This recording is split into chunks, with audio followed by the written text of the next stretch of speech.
आदाब अर्ज़ है बाब। आज हम गुफ्तगू करेंगे डाइजेस्ट कहानियों पर।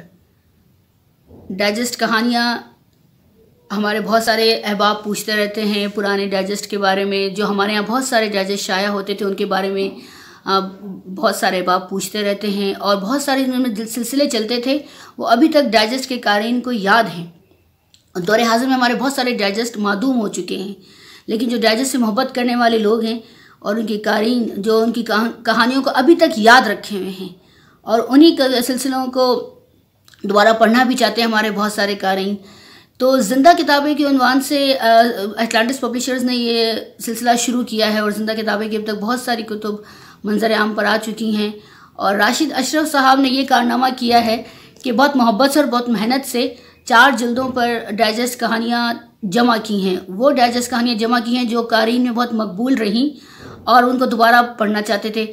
कुछ कहानियाँ मैंने नहीं पढ़ी थी। ज़ाहिर है बहुत सारे डाइजेस्ट हमारे बचपन में आते थे, हमें इतनी समझ नहीं थी उस वक्त और अब मादूम हो चुके हैं। तो मगर उन कहानियाँ जो उनमें शाया होती थी उनका शोहरा अभी तक हम सुनते हैं। तो उनको पढ़ने की एक जस्तुजू जो थी वो मेरे दिल में थी कि मैं उन कहानियों को पढ़ूँ कि उनकी क्यों तारीफ़ें की जाती हैं। तो बहुत बहुत शुक्रिया एटलांटिस पब्लिशर्स का कि उन्होंने मुझे कुतुब भिजवाई हैं। 4 जिल्दों पर मुश्तमिल है ये गुलदस्ता है, एक 4 फूलों का गुलदस्ता और काफ़ी ज़ख़ीम भी हैं और लेकिन खूबसूरत भी हैं, हल्की फुल्की हैं। इनकी ज़ख़ामत में ना चाहिए, बहुत खूबसूरती से बनाई गई हैं, छापी गई हैं और तरतीब दिया गया है इनको। राशिद अशरफ साहब ने बहुत मोहब्बत से इनको तरतीब दिया और पहली जिल्द इस वक्त मेरे हाथ में है और इसमें कुछ तवाज़ात कहानियाँ हैं और ये इसमें कुछ तवाज़ात कहानियाँ भी हैं और उसमें आलमी अदब से भी मुंतखब करदा कहानियाँ हैं, जिस तरह रूसी अदब से, अंग्रेज़ी अदब से, अमेरिकन फ़िक्शन अदब से।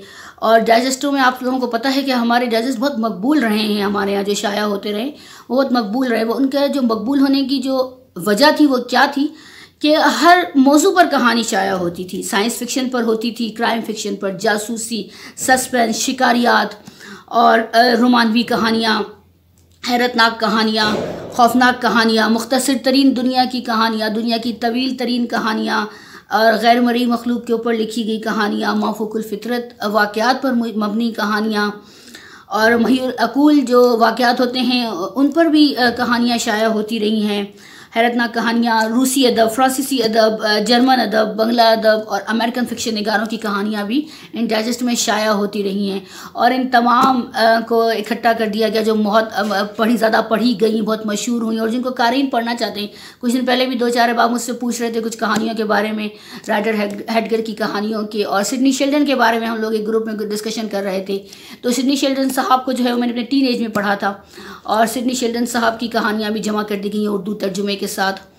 तो मैं आपको बारी बारी जो है वो एक जिल्द के बारे में बताती हूँ। आप लोग ज़रूर मंगवाएं एटलांटिस पब्लिशर से और फजली पे भी दस्तयाब ही हैं, फजली सन्स पे। मैं फजली सन्स का नंबर लिख दूँगी।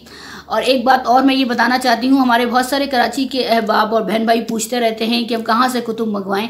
तो भाई फजली सन्स है ना, वेलकम बुक पोर्ट और फजली सन्स आप वहाँ से मंगवाइए। एटलांटिस पब्लिशर्स भी मौजूद हैं। आप एटलांटिस का नंबर भी मैं लिखूँगी तो आप वो भी नोट कर लीजिएगा। जो बुक लवर्स हैं उनके तो फ़ोन्स में जो है वो नंबर्स होने चाहिए, तो आप लोग ज़रूर फ़ोन नंबर सेव कीजिए और व्हाट्सएप पे आप लोग अपना ऑर्डर बुक करा सकते हैं ऑनलाइन घर पे जी। तो डाइजेस्ट कहानियाँ सिलसिले की जो पहली किताब है उसमें कुछ तवाज़ात कहानियाँ हैं और कुछ आलमी फ़िक्शन से मुंतखब की गई हैं, उनके तराजुम हैं आलमी फ़िक्शन के और बहुत दिलचस्प बहुत मज़ेदार कहानियाँ हैं।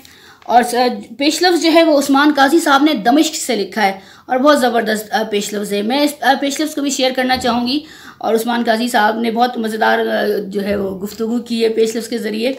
उर्दू अदब के सुतीले बहन भाई इसका उन्वान है और बहुत अच्छा ये पेश लफ्ज़ है।